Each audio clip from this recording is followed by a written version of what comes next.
Let's get that going. All right, let's see how we get this going. Let's actually kick that into presentation mode. Come on. All right. So to start out, the way my screen is set up, I'm seeing just a presentation. I'm not seeing any comments in chat. So if someone would be kind enough to monitor those. To start out with, my name is Tom Lawless. I've met some of you previously when you've had your meetings down in San Marcos at the Old Spaghetti Factory, one of my favorites. Hopefully we're doing that again soon. And I hope to meet you folks up in Loma Ridge as we all get back together. As I mentioned, my name is Tom Lawless. I'm the Emergency Communications Coordinator for the Cyber Security and Infrastructure Security Agency, still getting over that acronym a little bit. Like a lot of you folks, I do a lot of 50% planning and response. I primarily focus on Southern California, the Pacific, so I get fun things like volcanoes thrown into Super Bowl planning and response. So that out there, let me kind of get into what we're doing and why we're doing this. As you folks probably know, we had the Southern California communications exercise in May, a couple different sites. It went very well. But one thing we noticed over and over with a lot of the folks, a lot of the participants, was when it came to discussing the communications unit and the parts of it, people kind of they'd heard the term COML before, but as we started going down into a COMT or an INCM, all these different parts, people were kind of confused by this. Okay, what is that? Even though, as we all know, we all have staff that are doing all these functions almost on a day-to-day basis. It's just, the terminology for them. And unfortunately, it's funny, we always think plain language, right? But when you're dealing with the type 1 incident and mutual aid, these are FEMA incident command system type terms. So Tim asked me if I would come talk to you folks and have a discussion on just what some of these terms are and just some awareness. And to be fair, that we as feds, we have been working so hard to get the courses out and to work with FEMA to actually get task books and have these become official positions in incident command structure and deployment, that we haven't done a really good job of really articulating to outside of that small group what these positions are and what those capabilities that align with each of those. Before we get into this, I have one quick kind of question. Since I can't see comments, it would have to be audio. Can someone name some positions of the communications unit? Maybe everybody except Robert Stoffel, who probably carries a knife hog in his back pocket all day long.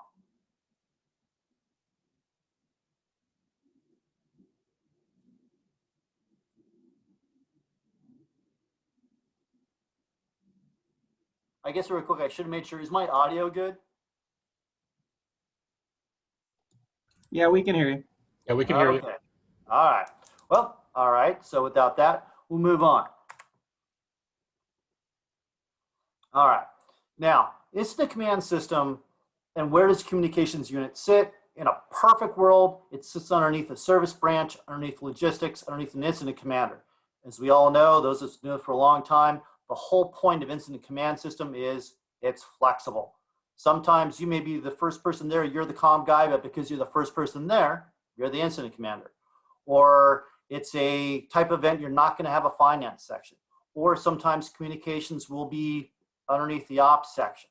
Those, as we all know, folks who've just taken these courses, it's like a convert to anything. They get really upset when their box is in the right spot, and that's not the point of this presentation as much as it is basically where it sits. And we'll talk a little bit about that IT part over there under the service branch as well.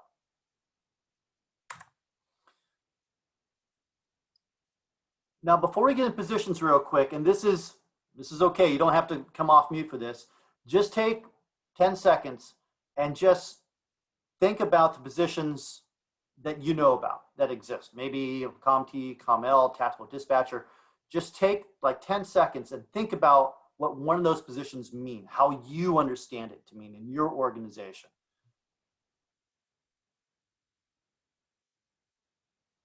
All right, now that that's in your head, hopefully, let's actually walk through them and see where that aligns and where it might not. All right, so the capstone, the boss, the main term we hear is the COML, the communications unit leader.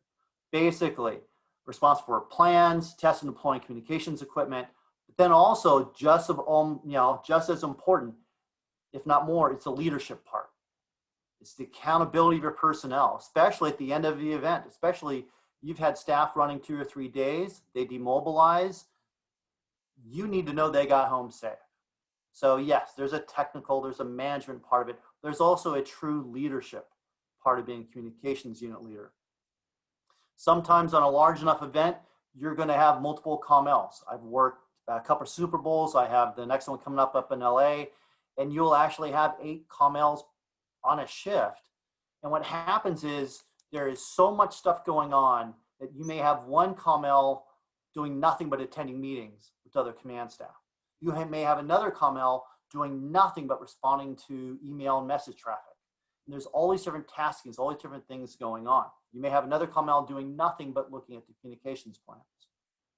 Also, one term you might hear sometimes is the COMC. It's not officially part of the communications unit.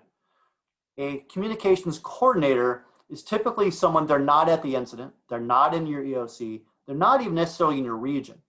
It's a function I filled a couple times, and it's typically someone at a state level, a very large regional level, and what they're doing is they're looking at the communications plans coming out of those events and making sure those communications plans, balance out. For example, if you're having an incident, a fire complex, especially in our environment right now, you have a fire complex right very close to another fire complex, and one COML is using frequencies and such that we know if that fire grows, it escalates, so these teams start coming together, we're going to have interference. So as a COMC, you gently kind of go back and suggest, okay, you guys are so close, let's look at some alternative talk groups or frequencies such that if you guys do end up getting in each other's areas, you're not going to have communications issues.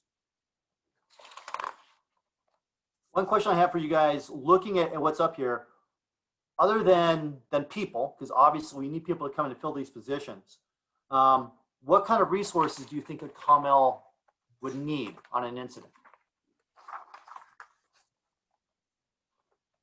Hey, Tom, it's Ron. You're going to need of course, the radios, the radio equipment to connect them, whether they're gateways, however it's going to be. Just like I said, your cache of radios. Right. Perfect. Anyone else?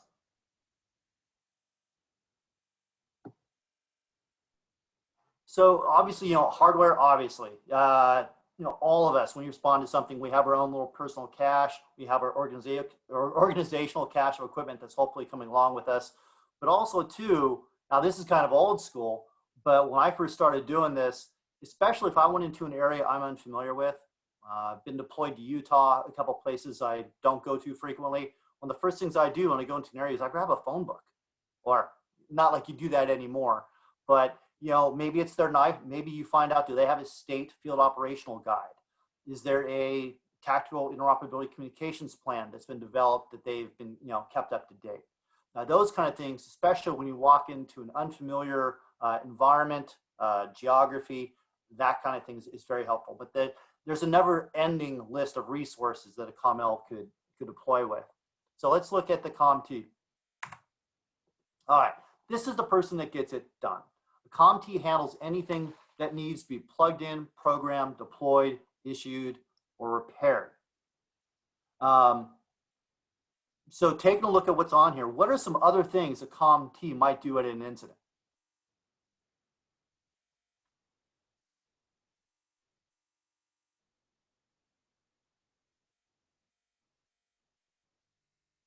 All right, so I'll give you some examples. So a COMT might actually be standing up internet. They might be doing some network. They might be getting the MiFi set up so people can get in and do CAD or GIS or whatever they need to do. They could also be out in the field deploying repeater towers or portable repeater towers. You got a team going into a canyon or a valley and there's not coverage. A COMT is going to get that coverage there. All right, so I think, especially with this group, I think we're pretty good with the COMT and the COMTech. Now, let's take a look at the other semi kind of leadership position. The INCM ensures that whatever facility, now mind you, we're typically talking more field ops. So this is anything from a tent to a hotel room or a small conference room at a Howard Johnson's. This is the person that makes sure that facility has power, that works with the CommTs, make sure, okay, do I have data? I'm going to manage my radio operators. I'm going to, I need to make sure this whole facility runs. And similar to the ComL, the incident center manager, make sure that people are taking their breaks. Make sure that, works with the ComL when people truly demobilize and go home out of the incident, out of the communication center, that we track them, that we know they got home safe. So it's that combination of, I need to make sure everything in this room works, from the IT, from the screens to the radios. I manage all that. What position is this very much like in our current just day-to-day 9-to-5 environment? What position is that like?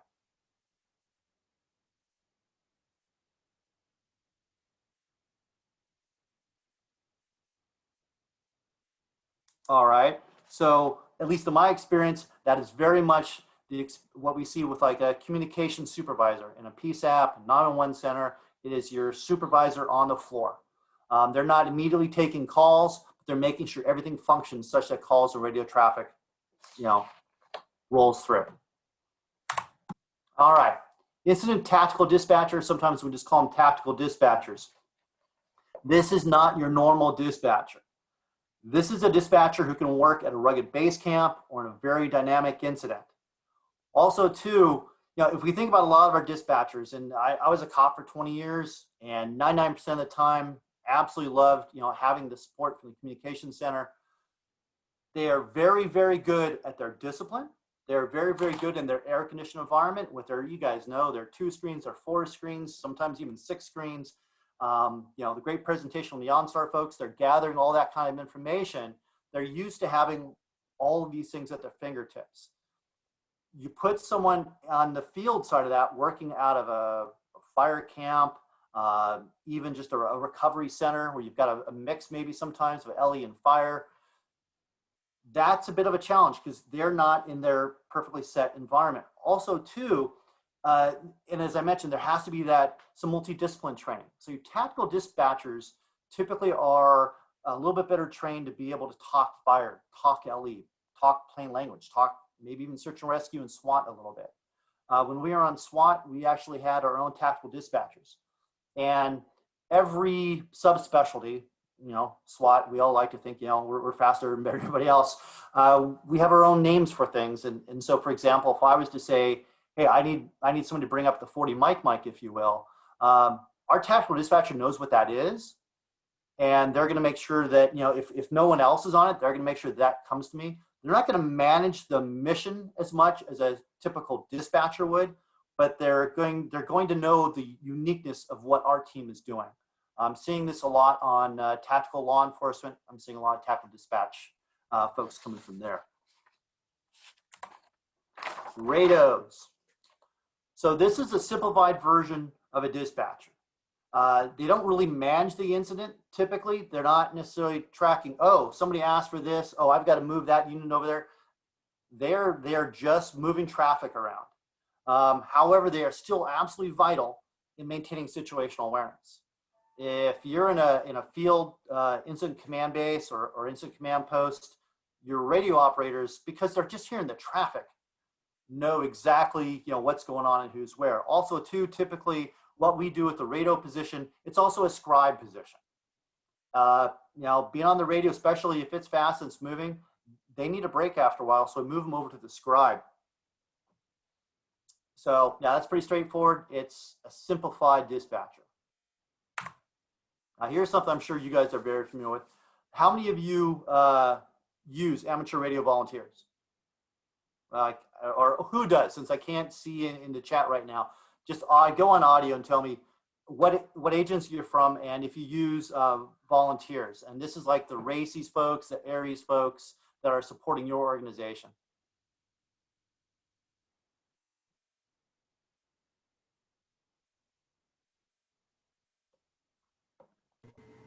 I know our LA County Sheriff Station in my area uses them. Outstanding. And I know Orange County uses them. I know San Diego has a very aggressive auxiliary. They call it ACS. I know the state called it, Cal OAS called it that for a while. They changed the name. Yeah, there's a whole batch of these folks. They're just a huge, huge support. The one thing that we do as public safety that's not very good with these volunteers that I'm seeing we're doing better now is we don't really manage expectations with them very well. We'll set up classes. We'll say, hey, come on, here's our group. We'll run background checks on them.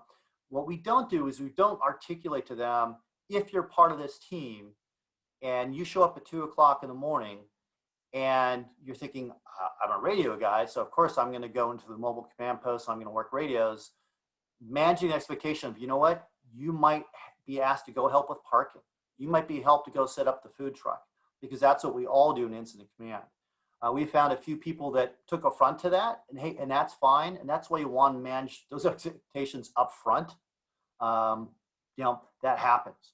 Also, too, to be fair, is I've seen incidents where we've had a large-scale exercise like we just had, where fire, for example, was taking lead on all the communications for this particular large, I think it was the earthquake type incident. And the part of the exercise was, okay, now fire has gone offline somehow. Now let's move over to law enforcement. I think CHP took over and was running it. And there'd been a batch of handover as well, as far as, okay, here's who's deployed, here's who's where, which we wouldn't get in the real world, but that's what they did. And so Ellie did a really good job. And then it failed over to the RACES guy. Now, mind you, when Fire and Ellie were doing this, they're mobile command posts, they got 3 or 4 people, they've got a scribe, they've got all this set. Fails over to this RACES gentleman, and no one has really explained to him what they expect from him. So you've got this one gentleman who's really good at push to talk, and the incident commander comes up and says, hey, I'm looking for unit, for example, 10 Edward Zebra 5. I need to know where that unit is. And the RACES guy goes, well, okay, I'll get on there. He's like, no, you should know this. Where's your scribe? Where's your information? And got really frustrated at the volunteer. Now, it was not the volunteer's fault. So shout out to our OxCom folks. They're great, but we need to be better public safety at managing how they integrate with us. All right. THSP. This is our catch-all term for anything that, especially in the past, never really fit into the previous categories. So everything you see here, yeah, you can kind of maybe expect a CompT. What is something you might need in your communications unit as you deploy, especially, that we haven't seen yet already? Anybody give me an example, please?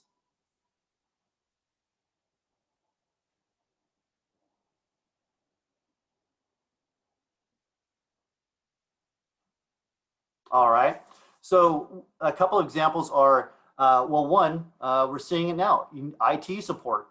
We're having ComLs being asked to be network engineers. And they may be really good on the radio frequency side. Yeah, they're great with the radio. But now you're expecting a ComL to know the difference between an IPv4 and IPv6 address. And that's just not there. So in the past, those kind of folks have come into this catch-all category of technical specialists. Now, speaking of that, now we move in. If you remember that little box that was to the side, this is just coming out now from FEMA in the last couple of last year. We've actually had a couple courses, particularly for the Information Technology Service Unit Leader, or ITSL. We don't have the positions underneath it, very much like a CompT kind of version on the IT side. Those are coming. But this goes back to that point of you can't expect your ComL to know how to configure a firewall. Now, this is just not going to happen. Even if the ComL knew how to do that, like a lot of you, I come from an IT, I'm a recovering IT guy, I'm a recovering information security guy. Yeah, you want me to go configure a router or firewall? Yeah, I can probably do that. But that takes away from my job as a communications unit leader. I'm not focusing on the plan, on my staff. I'm getting drawn down into the weeds, which we're all type A people. We all like to really kind of help and get stuff done. We really need to have this position, nothing else just for that. And as I mentioned, they're going to need to have the same kind of staff supporting them as far as technicians. And for example, like an incident center manager, as we talked about earlier, they're going to need someone. There might be a little rack or a whole batch of laptops set out, depending on you know, how many mobile command posts or what rented hotel conference room we're in. They're going to need someone to even manage that network depending on the size of the incident. All right, folks, that is what I have. I want to kind of apologize a little bit up front in that, or at the end here. I just recently got my instructor certification from FEMA to teach incident command system courses, specifically communications unit leader course. And one thing they really got at us about was that teaching is not presenting. Presenting is just talking at people. And so I took that to mean I could be a better presenter. And so I'm working pretty hard to include, you know, more questions, get you folks more engaged. With that said, thank you very much for your time, and pending any questions, I'll sit back for the rest of the meeting. Thank you.